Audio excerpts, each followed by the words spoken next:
Estamos ao vivo? Ao vivaço?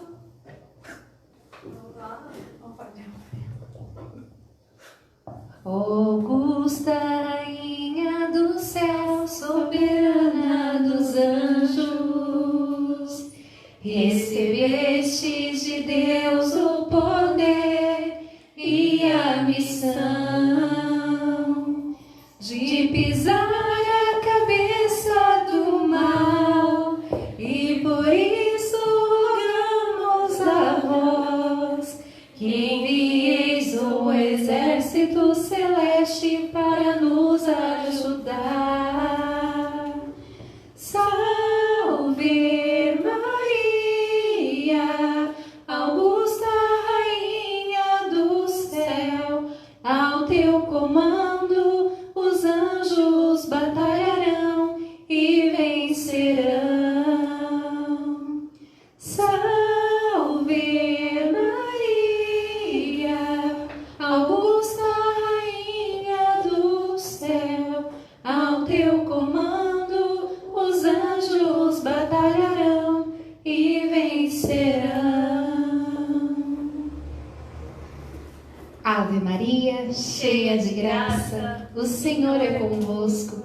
Bendita sois vós entre as mulheres, e bendito é o fruto do vosso ventre, Jesus. Santa Maria, Mãe de Deus, rogai por nós, pecadores, agora e na hora de nossa morte. Amém. Boa noite, pessoal. Estamos aqui com mais um Cenáculo Jovem para os jovens de 0 Há 100 anos.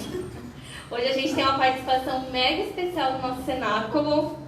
Nós trouxemos a Ingrid lá da comunidade do MENC, mas nada melhor do que ela se apresentar pra gente, não é mesmo? Então, vai que é tua, Ingrid. Se apresente. Primeiramente, muito obrigada pelo convite. É um prazer enorme estar aqui ao lado de vocês e poder ao lado de você que está aí do outro lado, né? Muito obrigada pelo convite. Como ela me falou, meu nome é Ingrid, eu sou psicóloga, sou formada aí há quase 2 anos e nesse período eu estou atuando na área clínica, na área da promoção da saúde, na área com palestras, então tenho aí ao longo desse caminho podendo auxiliar aí diversas pessoas. E hoje ela veio aqui especialmente atender todos nós, né? Olha que privilégio, irmão, sair de casa com uma presença mega especial. Você também atua na comunidade? Conta um pouquinho pra gente. Eu atuo numa clínica, ela fica na região do Pirituba, então eu atuo lá, né, de forma presencial e também com os atendimentos online, né? A gente sabe que está vivenciando aí um período muito difícil, muito delicado na nossa história e muito antes desse período a psicologia já era autorizada a atuar de forma online. Então, não só eu, como grande parte dos psicólogos são autorizados a atender de forma online. Então, nesse período, né, trabalhando de forma online e agora presencial. Retomar o presencial, né? Agora todos nós somos obrigados a aprender um pouquinho desse universo online, né? A gente vai aprendendo com essas lives, com tudo mais. O quanto que é difícil, né, falar do celular. Mas uma mosquitinha contou que você também participa ativamente na comunidade da Vila MENC, do grupo de jovens. Conta um pouquinho para a sua história, porque é muito legal, né, a gente receber um profissional que também é engajado na comunidade. Sim, eu atuo na comunidade da Vila MENC já faz um pouco mais de 10 anos, né? Já passei ali por diversas áreas, já passei pelo grupo de jovens, já passei pela RCC, já passei ali pela a parte de catequese, né? Então já fui coordenadora de crisma e atualmente trabalhando ali na área do batismo, né? Na formação para o batismo. Então eu já atuei ali de um pouco em pouco, né? Já fiz ao longo aí de mais de 10 anos na comunidade. Ai, que legal, né? Bom. E hoje a gente trouxe você aqui, né? Pra gente falar, discutir um pouquinho sobre ansiedade, depressão e todos esses medos que vêm assombrando a gente, ainda mais nesse tempo de isolamento, né? Que acho que isso veio ainda mais forte. Sim, é verdade. Nesse período de isolamento, quantas reações, quantas sensações estamos sentindo. Eu acho que a gente até aqui da Pascom já sentiu um pouco isso, tipo uma semana que Tava todo mundo já com tudo à flor da pele, que era um mar e a gente já... Mas vamos discutir então um pouquinho isso para explicar para o pessoal de casa. Daqui a pouco nossos internautas começam a mandar umas perguntinhas. Acho que já tem bastante gente que vai aparecer daqui a pouco. Mas vamos começar então falando um pouquinho sobre a ansiedade, né? Gente, tem que começar pela ordem alfabética, porque eu sou assim sistemática. Mas então, conta pra gente um pouquinho sobre o que é ansiedade, o que é, o que não é, né? Porque a gente acha muito, mas... Sim, a gente está vivenciando muito, né, que a palavra ansiedade já traz até uma sensação de ansiedade, né? Essa palavra já traz um desconforto, né? Então, a ansiedade, é importante a gente entender que ela é uma resposta habitual do ser humano. Como assim, Ingrid? A ansiedade é normal? É normal e necessária. Ela que nos prepara, ela nos motiva para realmente tomar providências necessárias para uma situação de perigo ou ameaça. Vou dar um exemplo para ficar mais fácil. Então, se eu avisar aqui para vocês que no próximo domingo vocês terão uma prova, e essa prova terá aí como decisão, ou vocês vão entrar numa faculdade, ou realmente vocês precisam passar numa matéria. Então, hoje é quinta-feira, temos aí sexta, sábado e o dia da prova. Eu anunciei isso em cima da hora, né? Então, tem um perigo, uma ameaça à vista. Eu preciso passar por uma prova, eu preciso passar por uma seleção de aprovação. Então, o que o meu organismo reage? Ansiedade. E essa ansiedade me motiva para me preparar contra essa ameaça. O que eu devo fazer? Estudar. Então, eu começo a estudar. Eu começo a estudar de manhã, de tarde, de noite. E aí, de repente, começa a despertar algumas acelerações e o meu corpo começa a responder. Aí vem uma dor de cabeça. No sábado, já me vem uma dor de barriga. E eu não consigo dormir. Até a chegada da prova. Vem a prova, você conseguiu fazer a prova e tudo isso passou. Então, essa ansiedade até aí é ok. É uma ansiedade que o nosso organismo ali ativa. Tá dentro do esperado. Como se fosse um nervosismo. Exatamente. Eu nem sou ansiosa. Então, esse aí tá dentro do esperado, né? O que as pessoas acabam banalizando um pouco é porque a ansiedade ela pode se transformar num estado de muito excessivo, que vai trazer muitos prejuízos. Aí sim, a gente chega no estágio de transtorno de ansiedade. E a gente pode considerar isso um sentimento ou uma emoção, essa ansiedade? A ansiedade, a gente classifica ela como uma emoção. Nós, ser humanos, temos emoções básicas. O medo, a raiva, a alegria. Então, dentro dessas emoções, temos também a ansiedade. Né? E o sentimento, como fica? Né? O sentimento, essa sensação de sentir, ele é um estado emocional. Então, estou ansiosa, uma emoção, um estado. E essa emoção vai me levar a sentimentos. Sentimentos de desespero, sentimento de culpa porque eu deveria ter feito e não fiz. Então, ele desencadeia uma série de sentimentos. Mas a ansiedade, ela é uma emoção. Uma pergunta para complementar, eu acho. Quando esses sentimentos assim começam a desencadear, isso gera a ansiedade mais crônica? Eu esqueci que você tinha falado, que é aquilo já mais perigoso. A respeito a ansiedade já como uma patologia, como um transtorno. Então, eu citei a questão ali da prova, né? Que foi, você fez a prova, acabou a prova, estou liberta de todas essas sensações. Só que essa ansiedade, já como um transtorno, ela vai causar um prejuízo, um sofrimento prolongado. Então, eu fiz a prova, mas mesmo assim eu continuo tendo problemas para dormir, eu continuo tendo problemas ali na minha alimentação, eu continuo tendo uma série de reações orgânicas. Então eu estou aqui tranquila, mas de repente meu coração já dispara. De repente eu já sinto uma dor, um formigamento e eu acho que eu estou infartando e que eu vou morrer. Então tudo isso vai desencadeando no corpo, mas tudo isso faz parte de um transtorno de ansiedade. Eu falo transtorno, mas na verdade são transtornos de ansiedade, porque são diversos transtornos de ansiedade que temos. São mais ou menos diversas formas que isso pode acontecer e desencadear reações. E o medo, ele está muito ligado a isso, assim, o medo que a gente sente por não conseguir ou achar que não vai conseguir, ele vai despertando esses gatilhos. O medo também a gente fala que a ansiedade ela tem como uma qualidade subjetiva com o medo. Então os dois ali estão sempre de mão dada. Lembrando que eu falei lá no início que o medo ele é uma emoção básica de todo o ser humano. Ele realmente tem essa função ali de um estado de alerta quando um perigo realmente aparece. Então, um exemplo disso. Eu estou aqui à noite, nesse horário, e de repente aparece um rato aqui.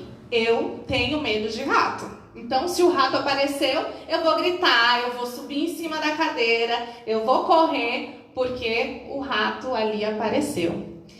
Agora, com a ansiedade, o que acontece? Eu estou vindo aqui à noite, aqui está perto de um bueiro, perto de um esgoto, e aí começa essa impressão de que a qualquer momento um rato vai aparecer. Então, eu começo a sofrer com essa possibilidade de um perigo que vai acontecer. Então, ou eu recusaria o convite, ou eu viria, mas naquela sensação de que eu estou conversando, mas o tempo todo eu estou prestando atenção aqui de que um rato pode aparecer. Então, esse exemplo, um tanto quanto simples, vai falar o quê? Que a ansiedade ligada aí com esse medo de forma excessiva, que causa sofrimento, que causa prejuízos, ela é um transtorno. Como, por exemplo, que eu falei agora do rato, com o medo e a ansiedade, isso já é um transtorno de ansiedade, que é a fobia. Então, existem as fobias de animais, de situações, de eventos, né? Então, tudo isso faz parte de um dos transtornos de ansiedade. Então, ó, gente, só para tranquilizar a Ingrid, aproveitar que ela está aqui, aceita o nosso convite. Raíza pode até confirmar, a sala da Pascom está limpíssima. Total de 0 ratos. Então, nossa menina vai ficar bem até o final do programa. Acho que já tem pergunta dos internautas. Ingrid já fazendo sucesso. Nós temos uma internauta que sempre acompanha o nosso programa, a Nilza. Ela é uma querida por toda a paróquia. E ela já fez 2 perguntas, na verdade. Primeiro, como controlar a ansiedade? E segundo, as pessoas que desenvolvem a ansiedade de nascença, existe pessoas que já nascem com esse transtorno de ansiedade? Então, indo aí logo pela última pergunta, né? Existem pessoas que nascem com a ansiedade. Existe uma discussão muito grande de estudos, né? Elencando aí as causas da ansiedade. Se existem aí fatores genéticos, psicológicos, né? Se tem que existir um evento para que a pessoa dispare a ansiedade. Ou melhor, o transtorno de ansiedade. Porque tem muita gente que tem a ansiedade como um traço na personalidade, né? Então, tem aquela questão do eu estou ansioso e eu sou uma pessoa ansiosa, né? Então, existe, na verdade, algumas comorbidades que pode levar aquela pessoa a desenvolver um quadro de ansiedade, né? Um dos transtornos de ansiedade, né? Então, o que a gente precisa separar muito bem, né, a ansiedade, porque existem diversos transtornos de ansiedade. Então, há essa discussão muito grande ainda, não tem como eu afirmar aqui para vocês que, olha, a ansiedade ela pode ser genética, hereditária, não é possível afirmar isso, porque vamos dizer que a ansiedade ela é multifatorial. Existem diversos eventos que pode a pessoa desenvolver a ansiedade. E a primeira pergunta que ela tinha feito como controlar a ansiedade? Como controlar. Não sei se vocês preferem que eu fale agora ou se deixo as dicas para o final. Então, a mesma pessoa já emenda uma outra pergunta. Aqui, quando alguém desenvolve a ansiedade, é para sempre ou tem cura?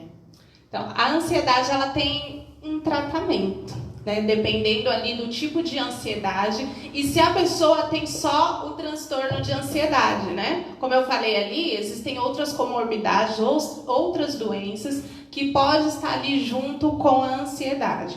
Então, é possível tratar a ansiedade. Eu vou trazer um pouco da minha experiência clínica, né? De que existem pessoas que passam pelo tratamento psicológico, um tratamento com nutricionistas, tratamentos voltados ali na área da educação física, tratamentos com medicamentos, e ele tem todo esse tratamento e após um período esse paciente consegue alta e essa ansiedade não está sendo mais manifestada, né? Então eu falo que tem um tratamento. É claro que essa pessoa ela vai começar a observar quais são os gatilhos. Então, ela sabe ali evitar algumas experiências, ela sabe elaborar muito bem as suas experiências, como a questão do medo, né? Como eu falei, o medo é uma reação normal, esperada, tudo tranquilo ter medo. Mas a partir do momento que eu consigo elaborar o meu medo, é um sucesso ter medo. Então, na verdade, o tratamento é multiprofissional, né? Porque às vezes até com fonoaudiólogos também, né? Porque às vezes as pessoas falam, tem pessoas que falam muito rápido e é por conta de ansiedade, né? Muitas vezes sim. E deixa eu te perguntar uma outra coisa. É possível, assim, a ansiedade pega se eu convivo com uma pessoa muito ansiosa, por exemplo, uma mãe ou um pai, um irmão que é muito ansioso, eu corro o risco de também ficar ansiosa? Então, quando existe, eu falo de um funcionamento padrão, né? De repente, a família tem um funcionamento padrão.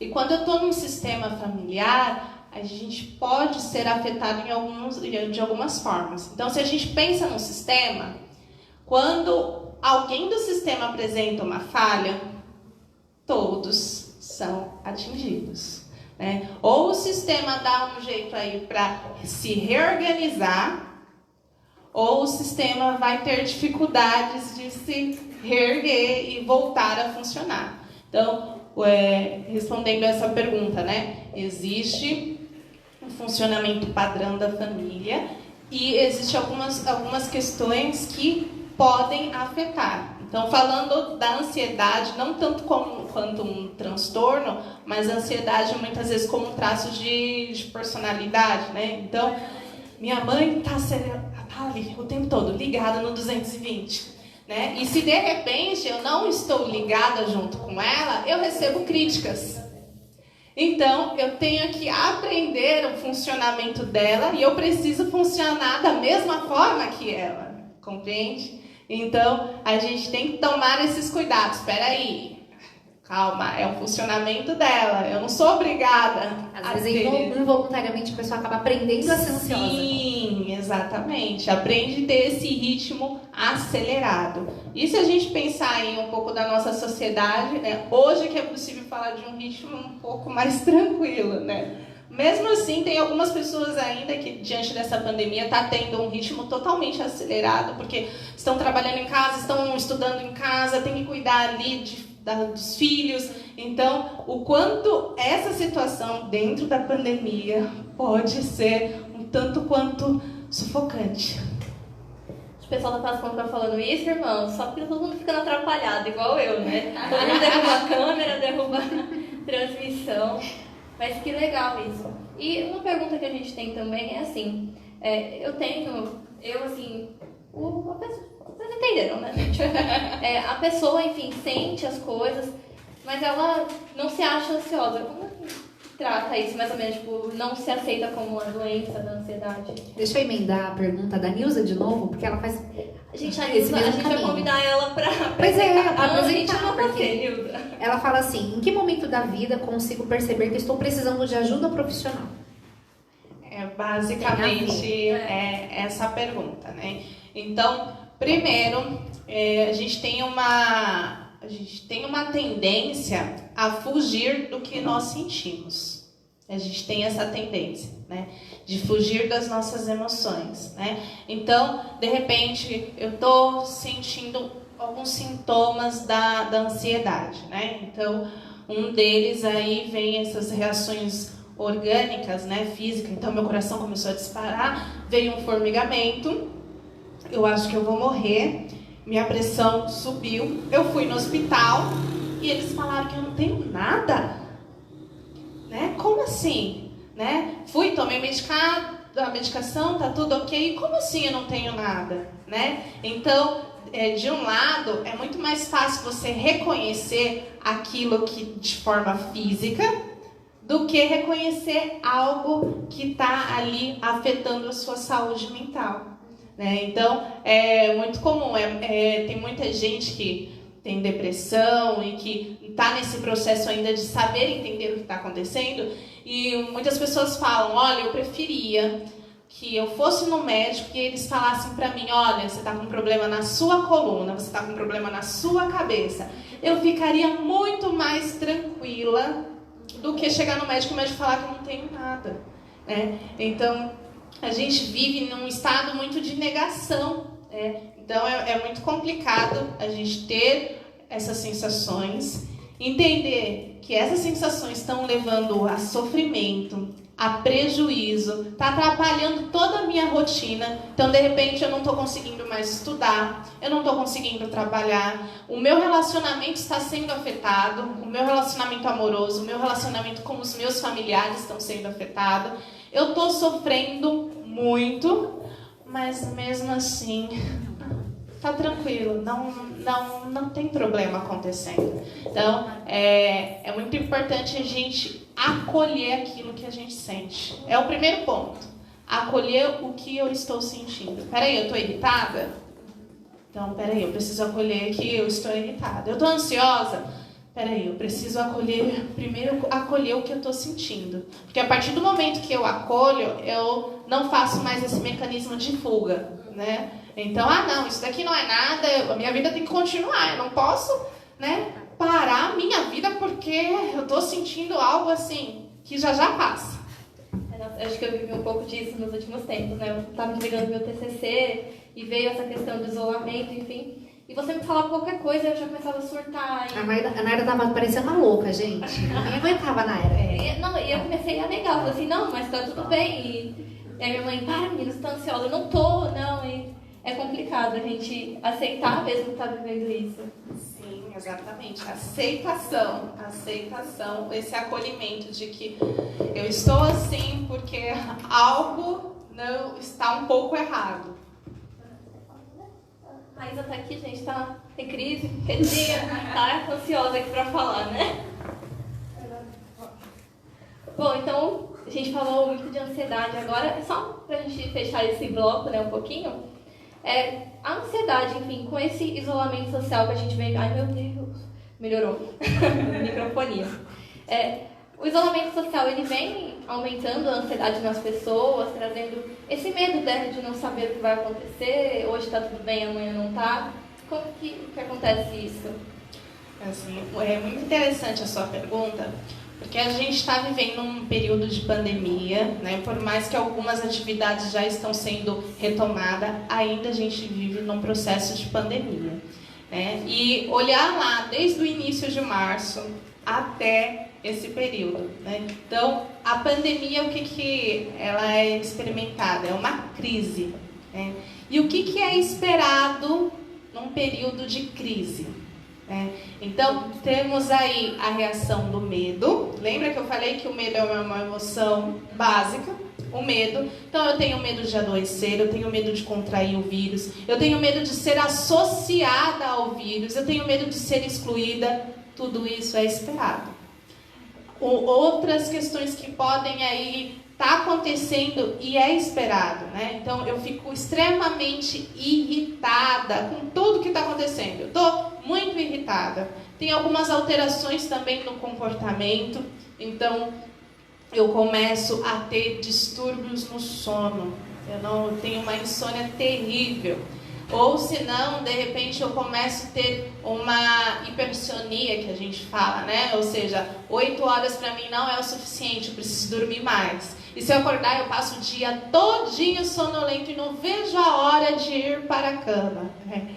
Outro elemento que está dentro do esperado, como eu falei, é uma crise. E dentro de uma crise existem emoções, comportamentos, sentimentos que está dentro do esperado. Uma delas é o distúrbio da alimentação, né? Então, ou a pessoa fica sem comer, come uma vez no dia, ou realmente tem essa necessidade de eu estou comendo direto, eu estou comendo o tempo todo. Eu nem estou com fome, mas só o prazer de poder estar mastigando alguma coisa, né? Tá ali comendo. Recentemente eu fiz uma live até com uma nutricionista, né? Que a gente estava falando sobre essas questões com a fome, com a alimentação.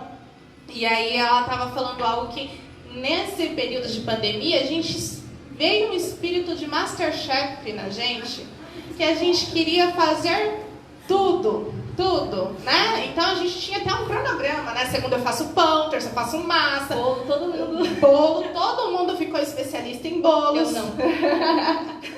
Então, tudo isso está dentro do esperado, né? Então, se tudo isso está dentro do esperado, a ansiedade também é um desses elementos que está dentro do esperado quando nós estamos enfrentando uma crise, né? Essa sensação de que tudo fugiu do meu controle. Eu não tenho mais controle de nada. Como que eu vou ter controle agora? Como eu vou ter controle de voltar às aulas? Como eu vou ter controle de terminar a minha faculdade, de terminar o ensino médio? Como assim? Tudo fugiu do meu controle, né? Então, isso gera, né, essa sensação de ansiedade. Então, o que a gente precisa estar em alerta? Em alerta. Quando essa ansiedade começa a aparecer de uma forma que causa sofrimento, que causa prejuízos. De repente eu já não consigo mais ficar ali o meu dia todo, porque esses sintomas, essas sensações da ansiedade estão me atrapalhando. Então é muito importante a gente ficar em alerta. E existem alguns meios para a gente tentar minimizar isso e acalmando o coração? Essa já é a pergunta da Nilza, né? Nilza, olha aí, agora é a hora de responder essa pergunta. Então, existem algumas estratégias que podem nos ajudar a reduzir essas sensações. A primeira lá que eu falei é do acolhimento. Então, acolha o que você está sentindo. Não fuja dele, né? Não, deixa, isso não é nada. Não, primeiro acolher o que você está sentindo. Uma outra dica é invista em elementos que pode trazer o seu autocuidado, né? Então, hoje é um dia que eu posso aproveitar para dar uma hidratação no meu cabelo, para cortar as minhas unhas, para fazer uma esfoliação na minha pele, para colocar a máscara. Os meninos, para dar um jeito no cabelo, dar um jeito na barba. Então, são esses elementos que promovam aí o seu autocuidado. Uma outra dica é promover algumas estratégias de exercícios, de atividade que possa te dar a sensação de estar no controle. Um desses exemplos são as atividades físicas, né? É claro, é muito importante, respeite o limite do seu corpo. Então a Ingrid pediu, ela indicou que se eu fizer um exercício físico, isso vai aliviar, vai me trazer aí uma redução dos meus níveis de ansiedade, de estresse. Então, a partir de amanhã, eu vou acordar e fazer 1h30 de caminhada. E a Ingrid falou que eu vou ficar ótima. No dia seguinte, depois da 1h30, talvez sua ansiedade nem apareça, mas você tá com dor nas pernas, dor nas costas, dor na coluna, né? Então, é recomendado que se você vai começar a fazer uma atividade física, então comece de pouco, né? Então, hoje eu começo a fazer os 20 minutos, né? Amanhã eu passo para 30, né? Vou para 40, nunca vá direto para 1h30, né? E tome cuidado também, né? Com alguns aplicativos de exercícios, né? Tem muita gente que está baixando aplicativos de exercícios, né? Mas é importante a gente ter o cuidado, porque a gente acredita que aquela rotina de exercícios vai fazer muito bem e de repente está com o nervo, né? Porque a gente precisa saber conhecer os limites do nosso corpo. Desculpa, o padre já ia colocar a Páscoa inteira. A gente aqui perto da igreja tem uma escada. O Rafael já ia colocar todo mundo para subir e descer essa escada. É bem que a Ingrid já avisou. Ingrid, a fé também ajuda a espiritualidade? E aí, aproveitando que o padre Rafael está aqui também, a gente já tirou dúvida com ele. Yoga, essas coisas, reflexão. Na visão como psicóloga, e daqui a pouco o padre falando na visão da fé, ajuda na ansiedade? Sim, essa também é uma das estratégias até que ele ia estar orientando, porque a yoga, a meditação, gente, o quanto a meditação é uma grande estratégia para a redução. Então, a gente, como eu tinha comentado aí, a respeito de interferências no sono. Então, talvez se você que está acompanhando a gente tenha essa dificuldade no sono, uma das estratégias que você pode recorrer, procura um vídeo de meditação no YouTube. Procura um vídeo que vai promover um relaxamento no seu corpo. Aguinhas, o mar. Ô Ingrid, quando você não tem paciência para assistir o vídeo, que você começa a pular? Aí já é o cúmulo da ansiedade, né, amiga? Nesse caso, né, tem que tomar um medicamento. Acho que a gente já tem que ter uma cura agora mais profunda. Mas a meditação, ele é um caminho, né, para a gente estar reduzindo essas sensações, como também, o padre pode falar muito melhor, com muito mais propriedade, mas a prática da oração. A prática da oração, a prática de meditação, de passagens bíblicas, de orações do terço, tudo isso é um exercício de concentração. É um exercício que vai estimular ainda mais a ter esses níveis assim um pouco mais desacelerados, né? Então, a fé, a oração são elementos que podem ajudar e muito, né, esse processo aí, não só da ansiedade, mas dessa crise que estamos vivenciando. Boa noite, padre. Aproveitando que o senhor está aqui, sua bênção. Deus abençoe. Boa noite, meu povo. Então, vamos supor, eu estou com um problema de ansiedade. Aí eu vou lá na psicóloga, o psicólogo fala assim, olha, faz yoga. Na visão da fé, como católico, tudo bem eu fazer yoga? Então vamos lá, meu povo. Ó. Eita, coisa boa. Primeiramente, boa noite a você que nos acompanha. É uma alegria estar aqui sempre, né? Com o coração aberto. O yoga na nossa tradição católica, ele não é algo próprio da nossa fé.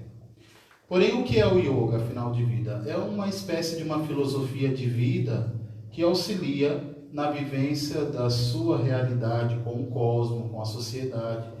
É uma filosofia de vida que auxilia você a entrar em contato com aquilo que está para além e também entrar em contato consigo mesmo. É uma forma de relaxamento. Na nossa tradição católica, nós temos também as formas de relaxamento. Por exemplo, a oração, a palavra oração, oratio, em latim, quer dizer conversa. Não tem nada mais relaxante do que uma conversa sincera. E a oração nunca é uma conversa fechada, é uma conversa entre um que fala e outro que responde, que é o próprio Deus. Então, um yoga pleno na nossa tradição católica seria, por exemplo, a oração. Uma oração onde eu não fico só numa repetição infinita, mas eu converso com o Senhor, abro o meu coração. E para a oração é tudo isso que a Ingrid falou, é a questão da concentração, da entrega, de você relaxar, de você acalmar os seus ânimos para poder conversar com o Senhor. Outra coisa é uma leitura espiritual que também entra neste campo aí de autoconhecimento. Porque a leitura espiritual para nós não é apenas um conhecimento da doutrina, é antes de tudo um conhecimento de si. Dizia Santo Agostinho, quanto mais eu conheço a mim mesmo, mais eu encontro o Senhor. Porque eis que eu te procurava fora, mas dentro de mim tu estavas. Então nós somos algo complexo, a nossa vida é complexa. E a leitura espiritual, a vida de oração, nos ajuda a entrar na complexidade do nosso ser e também nos ajuda a ter este contato com Deus que nos traz a paz e a paciência. Isso que ela falou dos cantos meditativos, de oração, isso não tem problema, né? O yoga, enquanto filosofia de vida, nós podemos usar só esse modo, né? O método que eles utilizam para a oração, que é o relaxamento, é o posicionamento do corpo de forma confortável, é você fazer uma anamnese, uma reflexão do seu dia, é você acalmar um pouco, ficar um período sem pensar em nada para começar a sua meditação. Então, toda essa realidade para nós é útil também. Mas nós temos a oração e a espiritualidade que nos auxilia muito nesse encontro. Vou parar de falar, senão eu não paro mais. Ela vai cortar meu microfone de novo. Muito bem. Então, né, nós como cristãos, né, não é qualquer coisa que, mesmo que seja um profissional da área, não é qualquer coisa que a gente pode aceitar e abraçar, né? Porque nós temos, antes de tudo, a nossa fé cristã. Fica a dica pra... Ai, meu Deus. Me boicotaram. Você que está em casa também, aproveite esse tempinho, né, do isolamento. Aproveitar que não tem o trânsito, enfim. E dedica esse momento para a sua oração. Acho que vai ser, perfeito. Igual o padre falou, é o se encontrar, né? Então, se encontrar no caos. Fábia tá aqui, tem mais perguntinhas. Tem mais perguntas aqui, gente. Hoje vocês estão... Tem outra da Ilza, mas eu vou fazer do Marcelo primeiro. Marcelo, lá da comunidade, Vila Mic.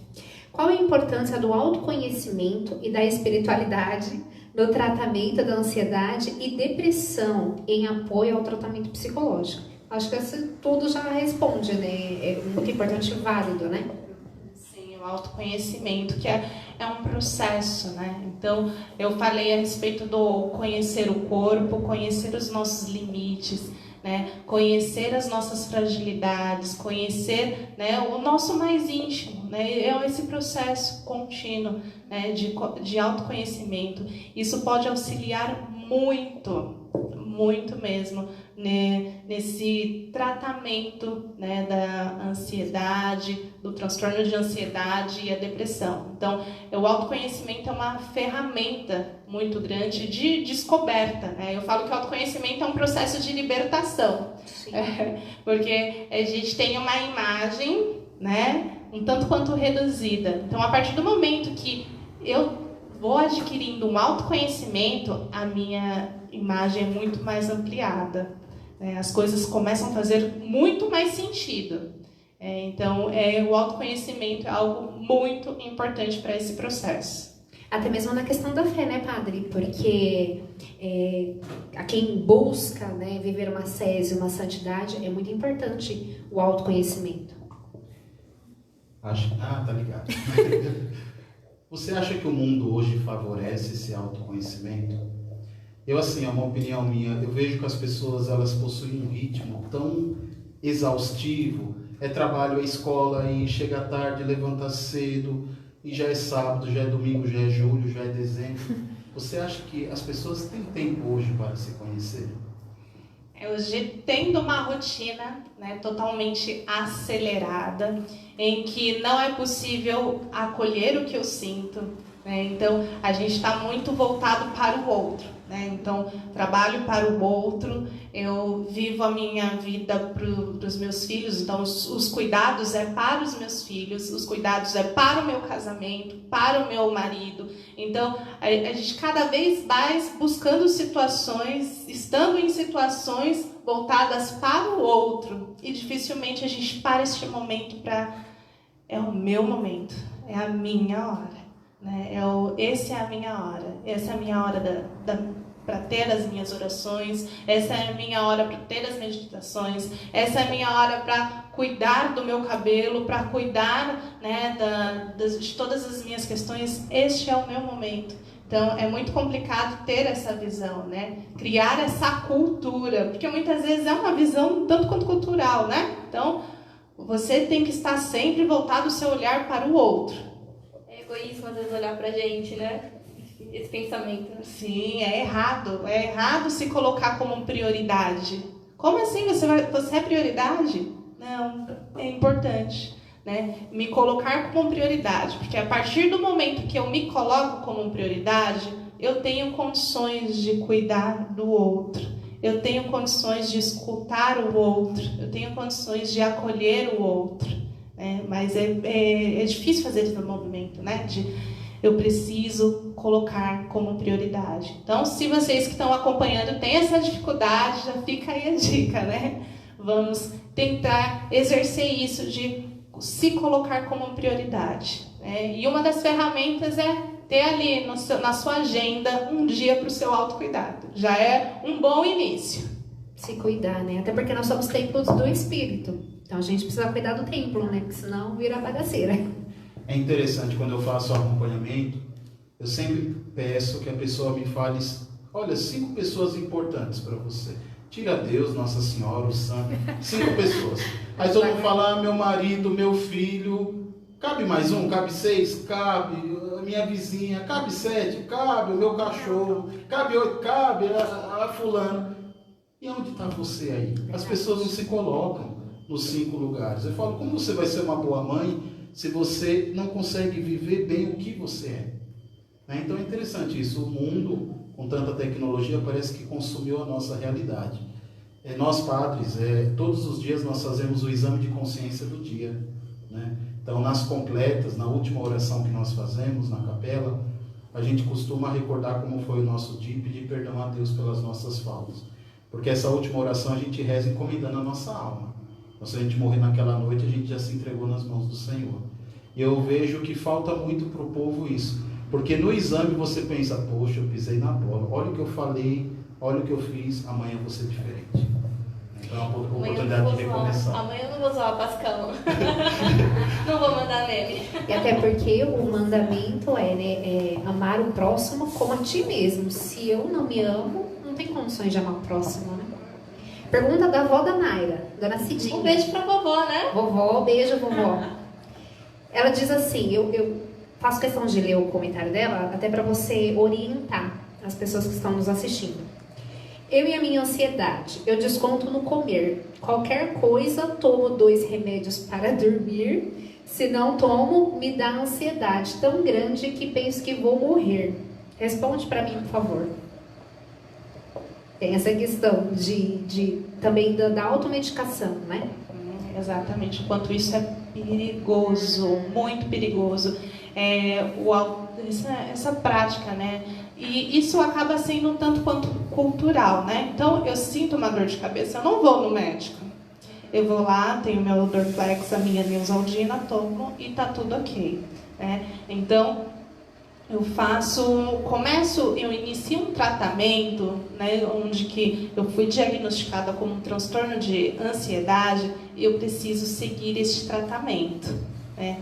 Então, o que acontece muito com as pessoas? Existe um preconceito de que os medicamentos vão se tornar um tanto quanto viciosos, né? Então, eu não quero ser dependente de medicamentos, então eu vou começar um tratamento, vou tomar esses medicamentos, já estou bem, paro o medicamento, mas ele continua ali guardado, né? Tive uma crise de ansiedade, eu já tenho uma prescrição médica, eu vou tomar e tá tudo ok. Só que isso está trazendo grandes prejuízos para o seu organismo. Porque quando a gente está com um tratamento medicamentoso, o que acontece? Ele começa a passar uma prescrição médica, olha, daqui 30 dias você está tomando esse medicamento, daqui 30 dias você retoma.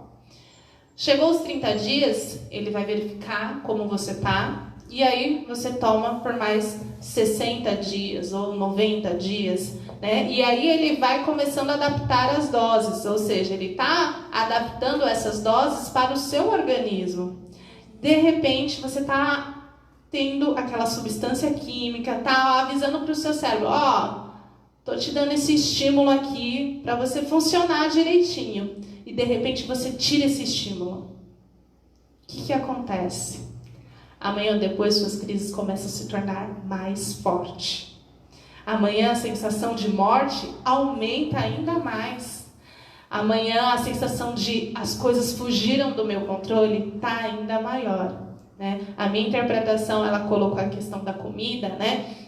Então, eu desconto na comida, ou melhor, eu tenho uma relação afetiva com a comida, porque a comida não me nutre mais, né? Ela não tem uma relação só de nutrição, ela tem uma questão voltada ao sentimento, né? Então, eu desloco toda a minha sensação, mais uma vez, eu não acolho o que eu sinto, eu fujo do que eu estou sentindo, e aí eu jogo para a comida, e aí eu jogo para a bebida, e aí eu jogo para o cigarro. Então, eu vou cada vez mais fugindo do que eu sinto, jogando para outra substância, porque quando eu como eu me sinto tão feliz. Dá um prazer, né? Dá um prazer tão grande, né? Quando eu tô tão irritada, eu fumei, ai, tô relaxada, né? E assim... Gente, o padre falou uma vez que tinha pegado, sabe, salva da Cracolândia. Até hoje eu escuto isso. De, não, gente, eu sou uma mocinha direita. Nunca descontei minha ansiedade nisso. Então tem que tomar muito cuidado com essa questão do medicamento, tá? Então, se você toma um medicamento controlado, tem que ser com acompanhamento médico. E a gente tem que tirar esse preconceito, esse pensamento cristalizado de que o medicamento vai trazer dependência. Muito pelo contrário, o medicamento é para tratar, para estimular o seu cérebro a, de uma hora para outra, lógico, acompanhado com o médico, vai chegar um momento que ele fala, olha, a gente está reduzindo as doses e vai ter uma hora que você não vai mais precisar tomar esse medicamento. Vai te libertar, né? Não o contrário. E aí, a partir do momento que você está parando, amanhã ou depois, quando você resolve voltar, né, ao tratamento, vai estar ainda pior. Tem mais uma pergunta aqui, Daniele Caçadori. Acabo sofrendo com ansiedade devido às cobranças diárias de onde eu trabalho. Como posso lidar com isso? E muitas vezes, né, não só com ansiedade, mas também o estresse, né? Então a gente tem um estresse. O estresse ele tem diversas fases, né? Então quando ele vai chegando ali na fase do quase esgotamento ou esgotamento, aí vem, né, diversas situações de dores, de queda de cabelo, de fraqueza nas unhas. Então, alguns aparecimentos vêm acontecendo no sentido de nunca tive problema de pressão alta e agora eu estou desenvolvendo. Nunca tive problemas de glicemia, agora estou tendo diabetes. Tudo isso por conta desses estágios aí do estresse. E aí vem a questão da ansiedade. Vem um transtorno de ansiedade, pode vir uma depressão nesse período em que os níveis de estresse estão altos, né? Então, quais são os primeiros passos, né? Primeiro, procurar uma ajuda, né? Procurar uma ajuda, compartilhar com alguém, verificar quais são as possibilidades que pode ser feito diante desse tratamento. E uma coisa que a gente tem que sempre estar muito alerta é que, assim, eu tenho uma vida corrida e eu não tenho tempo nem de me cuidar, né? Então, eu trabalho... Como assim, Ingrid? Eu vou cuidar da minha saúde, eu trabalho 8 horas, passo 2 horas no transporte público, não me sobra tempo, né? E, então, esse movimento de se colocar como prioridade é separar esse tempo desse cuidado, além de todas as outras dicas que eu dei lá no início, né? De acolher o que está sentindo, procurar ajuda, procurar essas estratégias de exercícios, que são elementos que vão diminuir aí essa sensação de ansiedade, procurar técnicas de relaxamento, de respiração, né? Então, eu sempre oriento assim que tem muita gente que está tendo ali uma dificuldade no trabalho, para um minutinho, vai no banheiro, né? Lava o seu rosto, né? Vem aquela respiração, né? De inspirar, segura e solta. Parar no trabalho não pode, né? Gritar é uma forma de externalizar, mas você pode trazer grandes consequências, né? Porque se você gritar, né, no banheiro do trabalho, vai sair por uma justa causa, né? Então, muita cautela nessas reações. Então aí o pessoal de casa já anota. Acolha o sentimento, se torne prioridade, não xingue o seu chefe nem grite, reze por ele e afinal, se você seguir todos esses passos vai ficar tudo bem. E também saber desconectar um pouco, né? O tempo que você está no trabalho, você dedica a ele. Depois, meu irmão, saiu do seu trabalho fica lá, vai viver a tua vida. Porque senão o cabelo branco chega, você vai envelhecer. Quando estiver lá próximo da fase, já passando para a idade mais velho, né? Caindo aos pedaços, você vai olhar para trás e falar, não gostei, joguei minha vida fora. Então saiba, meu irmão, colocar limite na tua vida, viu, minha irmã? Olha, saiu do seu trabalho, deixa ele lá, não leva contigo, não. Quando ele vem pra casa no home office. Quando é home office, você tem que levar para casa, não tem jeito. A gente tem que chegar aos 90 igual do Bruno, né? Firme e forte. Bom, e nós também acho que é válido falar do desconectar. Nós que hoje somos tão conectados, assim, o celular vibrou, você já olha. Eu comecei a aderir isso pra minha vida e comecei a síndrome do Padre Rafael, de me desconectar. O WhatsApp tá tocando, o mundo não vai cair se você não responder, se você deixar para depois. Então, acho que vale muito a pena esse também, se desconectar um pouco de rede social e aproveita esse tempo que você está mexendo no celular e vai cuidar de você, vai fazer sua oração. Então, já mata uma etapa também. Tem mais comentários? Fábia tá aqui. Eu tenho uma pergunta minha, na verdade. Teve um dia que a gente foi fazer uma partilha na igreja e aí eu falei assim, irmão, você vai morrer. Aí todo mundo, ai credo, não sei o quê. O padre Rafael fala muito isso, né, nas homilias, você vai morrer. É uma certeza que a gente tem, todo mundo vai morrer. E aí agora com essa história da pandemia, né, todo mundo enlouquecido, entrou em pânico, né, com medo de morrer. Mas assim, às vezes a gente sai na rua, atravessa a rua, o carro atropela, morre. Por que a gente foge tanto desse assunto? Né? Quando a gente vai falar assim, alguém morreu, a gente não fala nem morreu, a gente fala, foi pro céu, tá junto do pai, faleceu, descansou. A gente nunca fala, olha, fulano morreu, né? A gente foge dessa palavra. Por que o ser humano tem tanto medo da morte?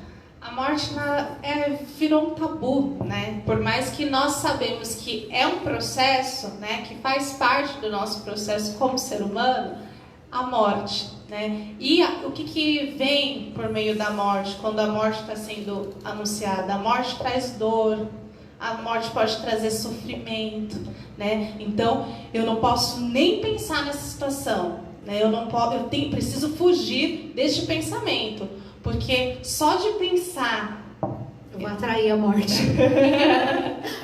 Só de pensar, né, de que isso pode acontecer comigo, com a minha mãe, com meu ente querido. Não, isso é até pecado eu pensar nisso. Mas a gente precisa desmistificar a morte, né? Como a morte é um processo natural, é um processo que precisa vivenciar o luto. O luto ele é extremamente importante, né? A morte precisa ter esses rituais de passagem. Hoje a gente está vivendo um momento muito delicado de que a maioria das mortes não são possíveis vivenciar o velório, o enterro, e tudo isso é muito importante, né? Então, é até recomendado, né? Não sei como a igreja está planejando isso, mas muitas pessoas vão recorrer muito à igreja, porque é preciso fazer este ritual para as pessoas, é preciso fazer esse ritual para eles compreender cada vez mais esse processo de passagem. Então, a morte é um tabu, a morte é algo que as pessoas fogem o tempo todo de falar sobre eles, um tanto quanto isso é devido à nossa cultura, né?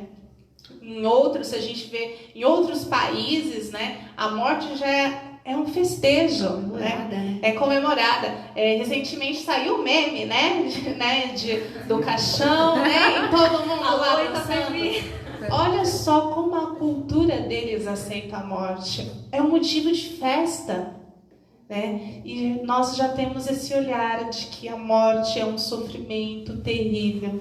Mas é um sofrimento para quem fica, né? É para quem fica, né? Porque a igreja fala muito melhor do que isso, né?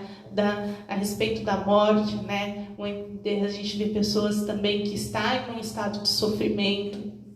está nesse estágio de dores intensas, de hospitalização, de doença em casa, e mesmo assim a gente fica rígido com a morte. A gente fica esperançoso, né? Espera a cura, mas não aceita. Eu não aceito a morte. Já se revolta com Deus, né? Se revolta, né? Entra nesse estado de negação. Não, ele está aqui, ele está com sonda, ele está com fralda, ele está sofrendo. Não, mas eu não aceito a morte para ele. Eu não aceito. Então a gente tem que desconstruir muito essa cultura. A gente tem que falar mais sobre a morte. Acho que acontece muito isso. A gente não fala sobre morte. A gente está falando o tempo todo de vida, né? Sim. Vamos se cuidar, vamos fazer isso, vamos fazer aquilo para prolongar os nossos dias, né? Mas a gente não fala de morte, que é um processo natural. A gente vive assim, principalmente os jovens, né, padre? A gente vive como se não fosse morrer, né? Tem coisas que, às vezes, hábitos que a gente sabe que a gente precisa mudar, coisas que a gente sabe que precisa fazer, aí a gente sempre deixa para amanhã, como se a gente fosse viver eternamente. É certo falar que é uma arrogância, uma prepotência do ser humano achar que vai viver eternamente, que é imortal? Acho que é mais ilusão, né, do que propriamente arrogância. Ontem aconteceu uma coisa legal aqui na secretaria. Veio uma senhora e falou assim: padre, minha mãe morreu. Aí eu falei para ela: nossa, meus sentimentos, né? E ela estava feliz, ela não estava triste. Assim, feliz sorrindo não estava, mas ela estava tranquila. Eu falei para ela: onde está sendo o velório? Ela falou: não, padre, ela morreu em casa, a funerária vai vir buscar. O senhor poderia benzer o corpo? Eu falei: claro, minha santa. Aqui na rua perto ali do skate ali. E aí eu fui com ela e ela falou assim: padre, a minha maior alegria é saber que eu estou podendo velar a minha mãe. Mesmo que seja lá na cama do quarto onde ela está. Toda a família está reunida. E nós fizemos ali a celebração das exéquias e foi um momento muito bonito, porque a família sentia este conforto. Meu povo, olha, eu falo para vocês que eu continuo indo no cemitério. Né? A gente põe máscara, tudo, mas tem que ir. É um momento dolorido para a família. Porque em muitos casos a pessoa não pode chegar próximo do caixão, 5 pessoas no máximo na sala de velório, e uma senhora que foi enterrada, que era Covid, eu tive que esperar sepultar para depois fazer a oração junto no túmulo com a família. Então, é difícil. Tu entrou num tema legal. Quer falar? Eu ia fazer mais uma pergunta. Padre, aguenta o coração. Segura aí, Você tem que vir aqui pra frente, já.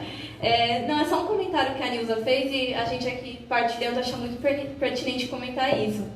Que nas homilias do Padre Rafael, ele fala que a morte é algo muito bonito, porque é um momento que a gente vai contemplar a face de Deus, né? E para nós católicos ainda mais, a gente quer ir para o céu, mas a gente não quer morrer? Como que então, irmão, vamos rever o nosso conceito, Pois né? era exatamente essa pergunta, porque esses dias eu vi no Facebook, né, alguém faleceu, eu não conheço. E aí a pessoa escreveu assim: nossa, é muito triste saber que uma pessoa tão boa foi para o céu. Eu falei assim: meu Deus, como assim? É triste saber que a pessoa foi para o céu. Isso seria uma falta de fé, ou talvez uma falta de conhecimento da nossa fé? Porque seria para nós uma alegria ir para o céu. Eu acho que é mais um problema antropológico do que propriamente de fé. Por quê? Nós vivemos uma cultura muito do visível, do visual, a cultura do palpável. Uma coisa é você... Isso é interessante. Você tem 10 mil reais lá na conta do banco. É diferente de você ter R$1.000 na tua carteira. Porque quando você está com o dinheiro na mão, você fala: olha, eu tenho dinheiro. Por mais que você saiba que o teu dinheiro está lá no banco, você se sente mais seguro com ele na tua carteira. Por quê? Porque a nossa cultura é assim, a cultura do material, do visível. Por que as pessoas vão no shopping a tarde inteira para ficar andando, olhando para cima, vendo as vitrines? Porque aquilo chama atenção. Às vezes não compra nada, minha gente, nem uma meia, mas está lá caminhando. Então nós vivemos esse tempo do visível, né, do visual. Eu acho que a morte, ela é dura até no visual. Eu percebo que de uns anos para cá estão até maquiando os defuntos. Acho estranho, chega lá, você não sabe se a pessoa está indo para o céu, para o inferno, está indo para uma A festa. pessoa de tá 15 mais anos. maquiada do que eu indo pra festa. Unha feita, cabelo feito, com laque. Ou seja, nós estamos tentando passar um visual da morte, mas a hora que coloca no buraco é doído. para qualquer pessoa. Sim. Então, acho que é mais uma crise antropológica nesse sentido do visual do que propriamente de fé. O Alan, seminarista, diz assim, ó, manda uma mensagem para o Renilson, que tem medo da morte. Renilson, você vai morrer. Logo. Inclusive, o Renilson me manda uma mensagem no WhatsApp aqui. Que assunto é esse de morte? Acabou de Estou na mandar pandemia falando de Ele acabou de morte. mandar- Você para de falar de morte. Eu queria fazer uma pergunta sobre, ela falou da juventude. A juventude vive como se Não fosse morrer. não fosse morrer, sem limites, né? Você acha não, qual é o papel da família no desenvolvimento da juventude em si, da pessoa? Que é um tema muito próprio nosso católico. A família, né? A família, a comunidade, a sociedade.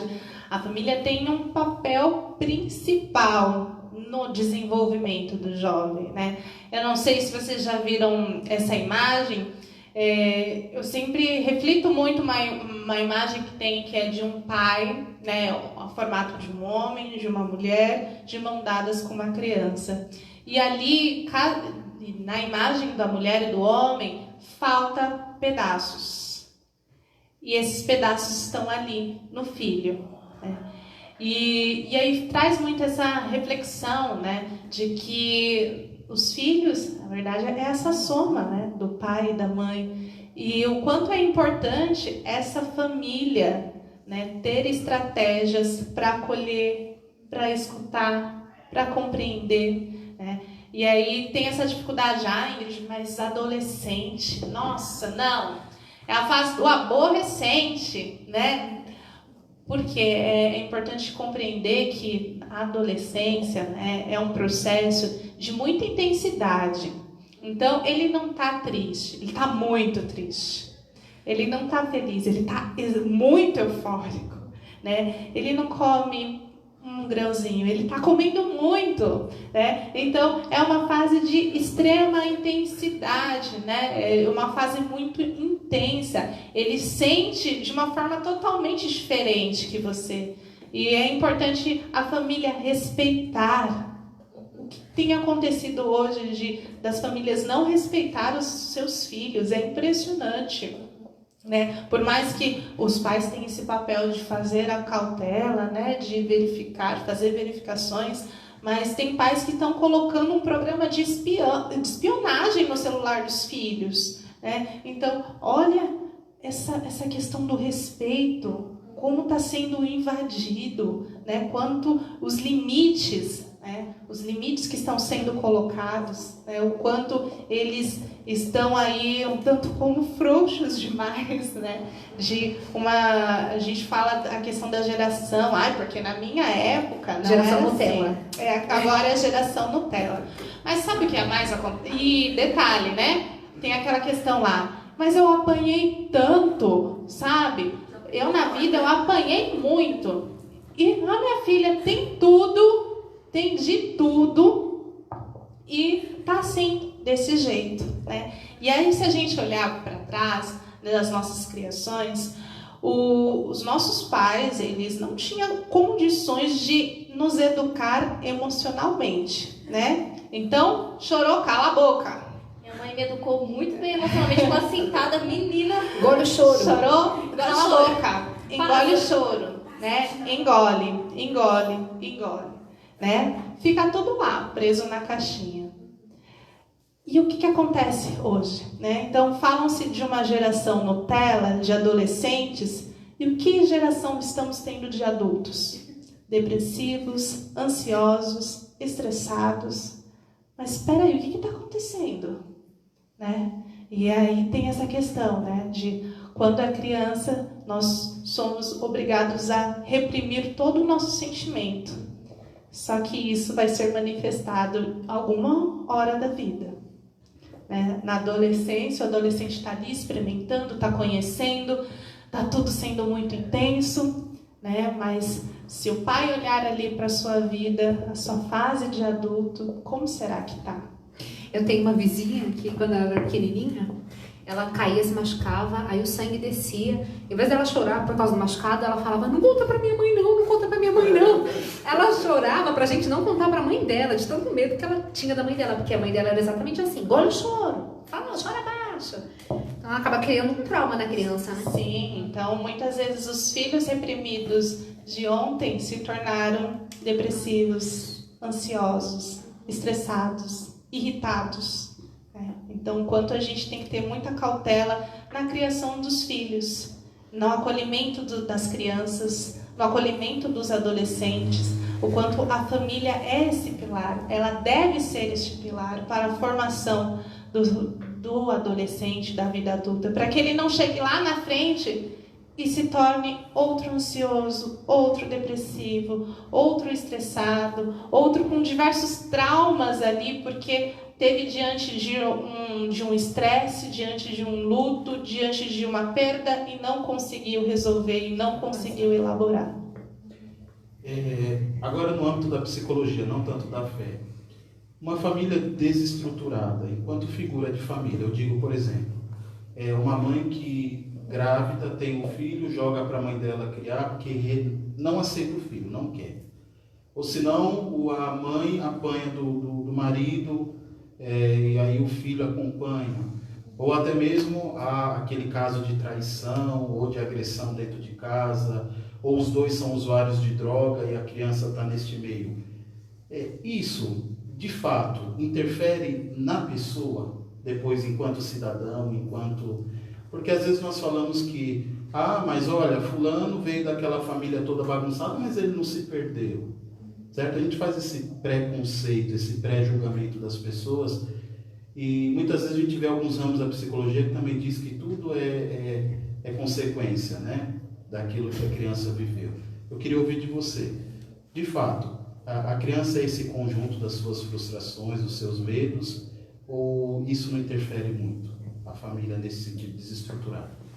Pode interferir muito, né? A relação ali da família. Então, se a criança ela está crescendo num ambiente que não é saudável, que está tendo brigas, que está tendo ali discussões, automaticamente esse crescimento dessa pessoa, ela vai estar se tornando insegura, ela vai estar se tornando com diversos medos de enfrentamento, ela pode ter consequências de isolamento, né? Ou de repente ela pode até ser uma pessoa ali que consegue muito bem falar, né, em público, tá ali com todo mundo, ser aquela pessoa íntima, mas quando chega em casa não tá nada bem, né?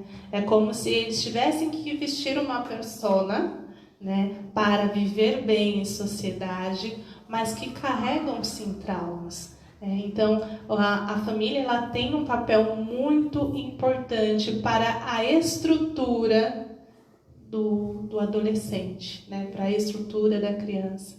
Então, a gente tem que ter muito cuidado. É claro, né, vai ali da interpretação de cada um, porque a gente está falando de um modo muito generalizado, mas existem aqueles que, né, como o senhor mesmo colocou, eu vivenciei num ambiente de brigas, de drogas, e eu consigo, no meu crescimento, fugir de tudo isso, né?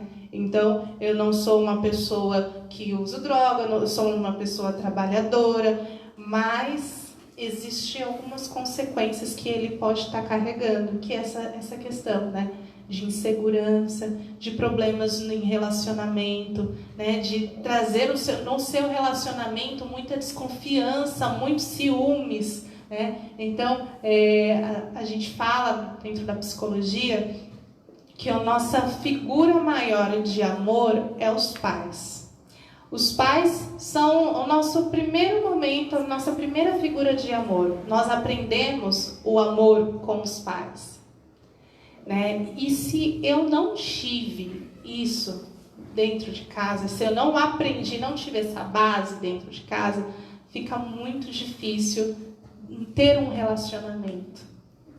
Porque a gente vai vivenciando um relacionamento com muita insegurança, né? Mas será que é o outro que está provocando essa insegurança ou é eu que estou tendo essa insegurança? Será que em algum momento a minha insegurança é porque eu estou repetindo padrões da minha família E aí vira uma questão muito complexa, né? E aí volta uma questão que o Marcelo colocou de autoconhecimento. O quanto é importante ter esse autoconhecimento. Porque a gente vivencia dificuldades na nossa vida que é normal, tá tudo natural. Ah, eu sou assim mesmo, né? Vive a síndrome da Gabriela, né? Eu nasci assim, eu sou sempre assim e vou morrer assim, né? Mas, na verdade, não. São questões que envolvem também sofrimento, que envolvem conflitos. Então, se a família consegue dar um ambiente saudável, tenha certeza que o seu filho pode desenvolver um relacionamento saudável, amizades saudáveis, né? Relacionamentos ali interpessoais muito saudáveis. Já para a gente ir encaminhando para o final da nossa entrevista, primeiro comentário do Marcelo, ele disse que você poderia fazer uma palestra para a nossa juventude quando acabar a pandemia. Olha Boa só. ideia. E tem uma pergunta que a gente entrou no assunto da morte, a gente acabou esquecendo de fazer, da Nilza também. Ela perguntou quando a gente falava da ansiedade. As pessoas que têm esse transtorno de ansiedade são depressivas? Todas as pessoas que têm transtorno de ansiedade necessariamente são depressivas? Não. Qual é a diferença entre um e Seria outro? válido uma próxima semana pra gente falar só de depressão. Acho que seria um assunto bem bacana e tem muita pra ficar mais completo, né? Mas pode... Sim, eu não vou falar então tanto assim de depressão, até porque não tem tempo, acredito que não está tendo tempo para isso, né? Mas é importante compreender de que existe o transtorno de ansiedade e existe a depressão. Existe a depressão com sintomas ansiosos, existe a depressão e transtorno de ansiedade, mas eu estou falando transtorno de ansiedade muito generalizado, tá? Eu tenho a depressão com transtorno de pânico, eu tenho depressão com ataques de pânico, que é um tanto quanto diferente. Então, não só isso, né? Eu tenho outros transtornos ainda em que posso ter a ansiedade. Eu tenho doenças, como uma das doenças que pouco falada, que é a fibromialgia. Não sei se muitos têm esse conhecimento, mas eu vou falar muito rápido aqui de que praticamente boa parte das mulheres, né, é uma doença que afeta muitas mulheres. Então a gente tem que ter muito cuidado quando a gente fala, ela vem a Maria das Dores, porque só reclama de dor, vai no médico, toma tudo quanto é remédio, não resolve porque está sempre com dor. Ela não sabe que ela pode ter essa fibromialgia. É difícil de diagnosticar, né? Muito difícil. E um dos sintomas, ansiedade. Porque quem tem essa fibromialgia, ela acaba sendo até medicamentada com antidepressivos, ansiolíticos, porque está tudo muito ligado. Então, existe essa conexão de que é possível ter depressão e ansiedade, é possível ter só depressão sem ansiedade.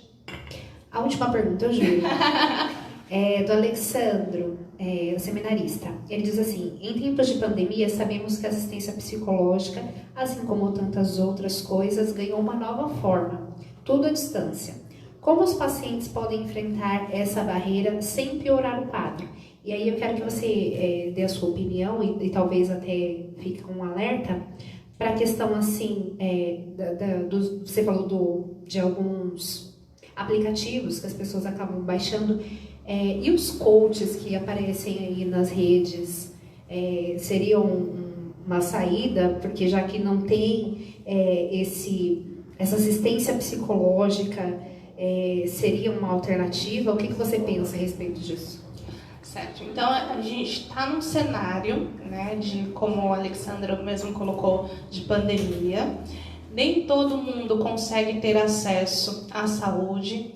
Os casos, né, de transtornos, de patologias aumentaram muito. Então, no SUS, se já não tinha vaga, agora está muito complicado. E a gente tem uma crise financeira também. Nem todo mundo consegue investir em cuidados, né? Então, dentro da internet, a gente tem algumas pessoas, a gente tem ferramentas que podem nos ajudar, né, a ter essa educação de como reconhecer e como cuidar. Então, é válido a gente conhecer, né? É válido a gente procurar, mas é sempre olhando muito bem, pesquisando muito bem. Então, peraí, né? Uma pessoa vai falar sobre depressão, deixa eu ver quem é essa pessoa que vai falar sobre depressão. Essa pessoa vai falar agora de relacionamento, então deixa eu ver quem é essa pessoa que vai falar de relacionamento. Essa pessoa vai falar de autoconhecimento, deixa eu ver quem é essa pessoa que vai falar de autoconhecimento. Então, é importante a gente conhecer, né, conhecer muito bem antes de receber as informações. Mas é válido, com cautela, né, a procura de estratégias, né? É importante colocar que são estratégias que podem te ajudar a lidar melhor com algumas situações. Então, a gente tem que ter cuidado com essas estratégias, né? Porque pode ser que o que é compatível para um não é compatível para o outro, né? Então, pode ser que para mim foi muito positivo, eu vou falar para você, olha, assiste aquilo, baixa esse aplicativo, e para outra pessoa vai falar, eu não gostei de nada disso, só me trouxe prejuízos, né?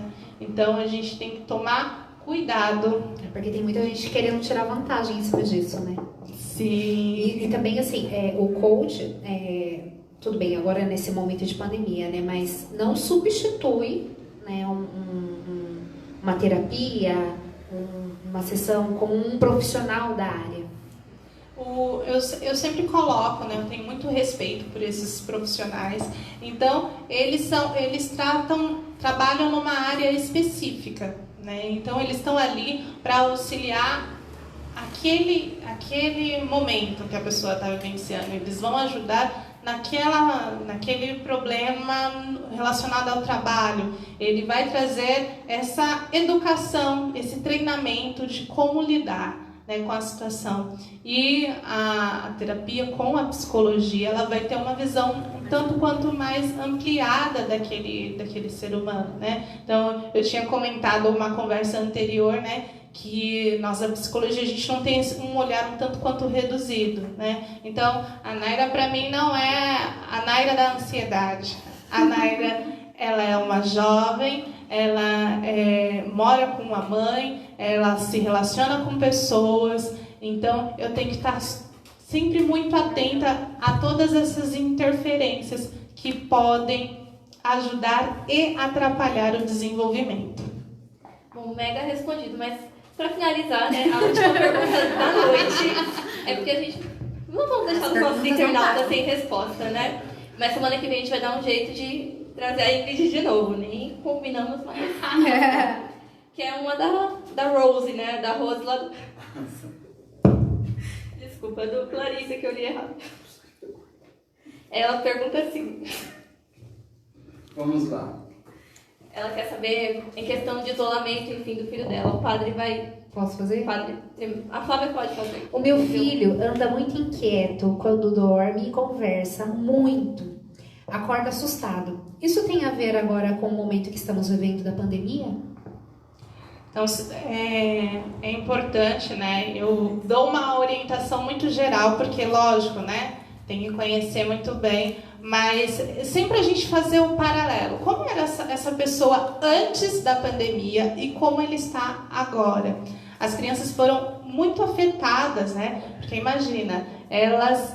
primeiro que os cuidados com a criança, eles foram compartilhados, né? Então, a criança, ela ficava com a avó, ela ia para a escola, ela tinha essa rotina com os amigos e, de repente, num piscar de olho, tudo isso foi retirado, sem um aviso nenhum aviso. E sem essa perspectiva de quando irá voltar, né? Então, o que é importante? Prestar muito bem atenção. Tem comportamentos, não sei se a pessoa acompanhou o início, né, em que eu falei que existem comportamentos que são esperados. E uma dessas reações da criança de irritabilidade, de inquietação, é esperado, né? Então, qual a orientação que eu deixo não só para você, como para todos os pais, né? Primeiro, tente criar uma rotina com o seu filho. Crie uma rotina, né? Desde o horário de levantar, desde o horário de acordar. essa rotina é importante porque antes da pandemia ele já tinha essa rotina, né? Então, tente criar essa rotina para os filhos. Além dessa rotina, tente promover algumas atividades que promova aí a liberação da energia, porque criança tem muita energia, né? Então, seja aí uma dança. Então, coloca lá uma música. Ai, filho, vem, você tem que me imitar dançando. É algo que já está liberando essa energia. Desde uma situação, vem, hoje eu vou contar uma história. Só não pode dançar funk. Não tá repreendido. Tá repreendido. A gente já está traçando estratégias aqui. Desde uma contação de história. Quantas histórias bíblicas é possível narrar para os seus filhos? Né? Então, separe esse momento. Desde a oração em família. Criei uma rotina onde eu vou colocar essa oração junto com meu filho. Então, mostrar essa rotina vai ajudar muito este filho. E uma outra dica que é muito importante, por mais que exista esse distanciamento social, não faça dele um isolamento afetivo. Então, utilize muito as redes sociais, as conversas, promova aí diálogos, promova ligações de videoconferência com a avó que ele deixou de ver, tente verificar os amiguinhos que eram da sala dele para tentar promover conversas com ele, para que ele não se sinta tão distante de forma afetiva dessas crianças. Então, tente promover isso, porque são estratégias que podem ajudar muito a enfrentar este período. Jogar a Free Fire. Senta com a mãe, vamos rezar, mas é muito importante, né? A gente tem o afilhadinho da minha mãe que tinha acabado de se adaptar com a rotina escolar e veio isso. Então é muito importante, você falou do isolamento. Em casa, gente, mostre esse afeto, né? Fale pra criança, então, o quanto ela é especial e bora pôr essas crianças para rezar, gente. Catequese começa em casa, não é mesmo? Sim, o quanto esse diálogo pode ajudar muito as crianças. Até compartilhando rapidamente um momento, né? É muito importante a gente explicar para a criança tudo o que está acontecendo e acolher o que está acontecendo. E eu convivo com a minha sobrinha, né? Ela tem 7 anos e a gente fica ali todo final de semana junto, então a gente está ali sempre acolhendo, sempre tirando dúvidas do que está acontecendo. E ontem eu cheguei em casa muito cansada, ela esteve na minha casa como eu não estava, eu estava extremamente cansada. E a minha mãe falou assim, olha, ela veio aqui e disse que tinha uma surpresa para você. Falei, ok. Fui lá no meu quarto, tinha uma bexiga e tinha avisado, né, que eu tinha que estourar a bexiga. Quando eu estourei a bexiga, tinha 2 bilhetinhos dizendo, tia, eu te amo. Né? Então, como assim, né? Uma criança pode ter uma manifestação dessa, né, dentro da pandemia, e ela criou uma frase, eu não sei se foi ensinado dentro da escola, que nessa pandemia a gente tinha que fazer pequenos gestos para trazer uma surpresa para as pessoas. Então, olha só, ela fez quanto criança para um adulto. E quanto você pode fazer isso para uma criança? Que fofo. Que surpresas você pode colocar dentro da rotina para a criança? E os pais também precisam ter muita paciência também com as crianças nesse tempo, né? Sim. Porque eu vi uma notícia, não sei se é verdadeira, no Facebook de uma mãe que infartou enquanto ela acompanhava e ensinava o filho, porque agora é videoaula, né? E ela teve um infarto de tanto nervoso que ela passava com o menino. Tudo perturbado. A gente vale uma conversa para um próximo encontro aí com a professora Lê, né? A Lê já sinta assim intimada.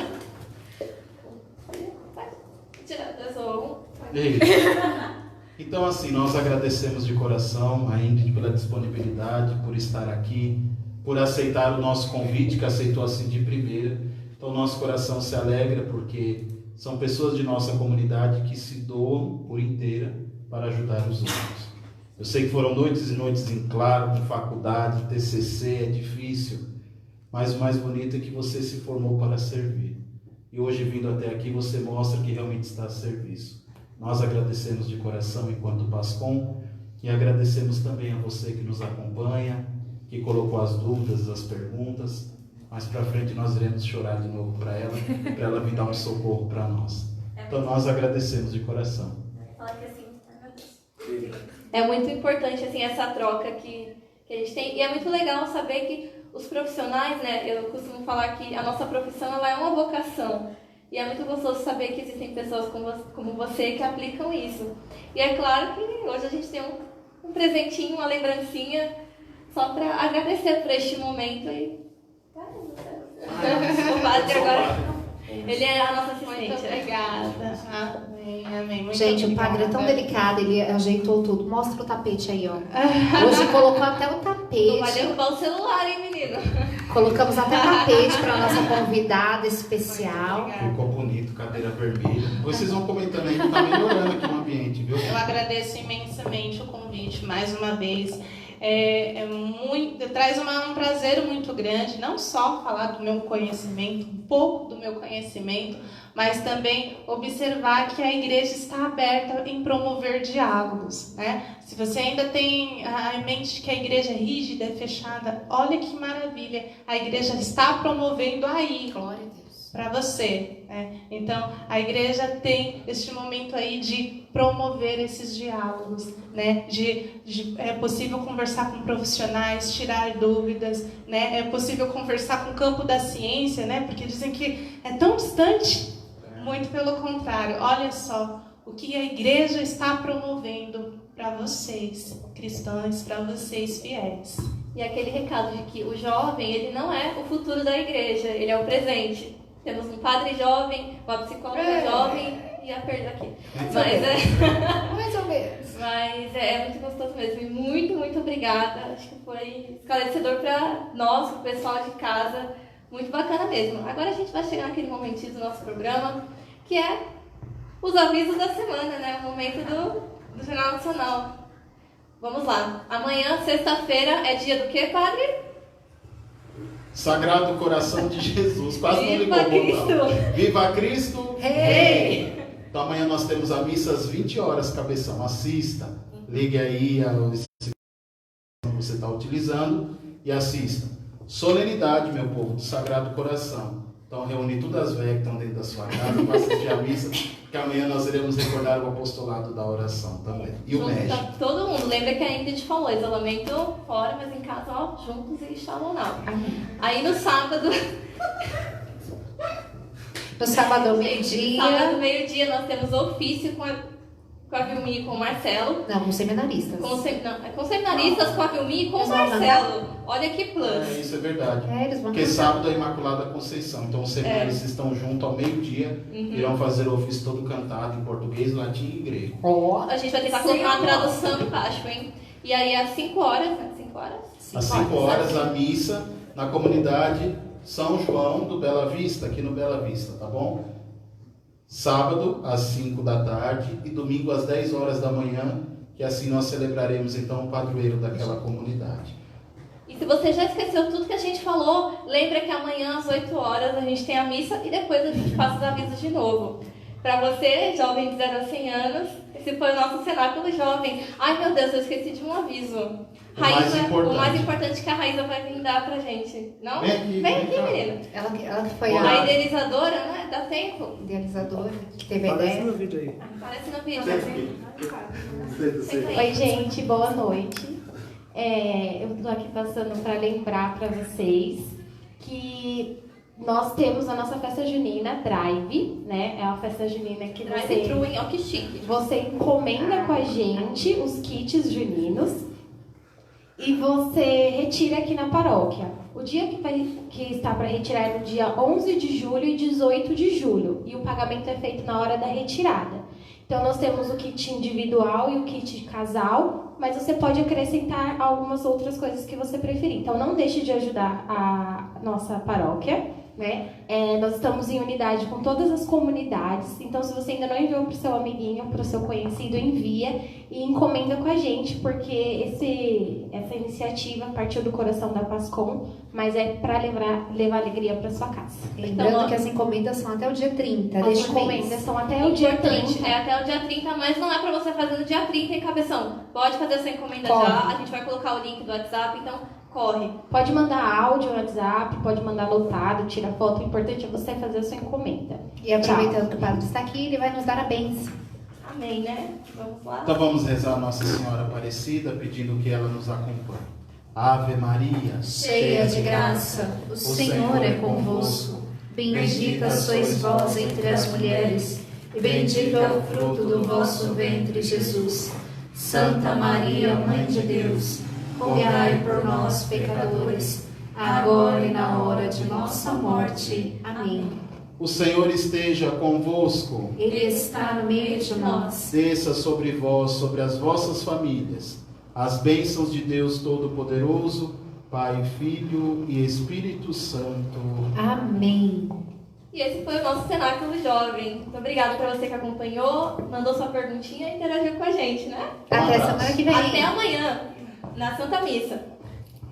Ó minha alma, retorna a tua paz, como criança bem tranquila no regaço acolhedor de sua mãe. Minha mãe é a Virgem Maria.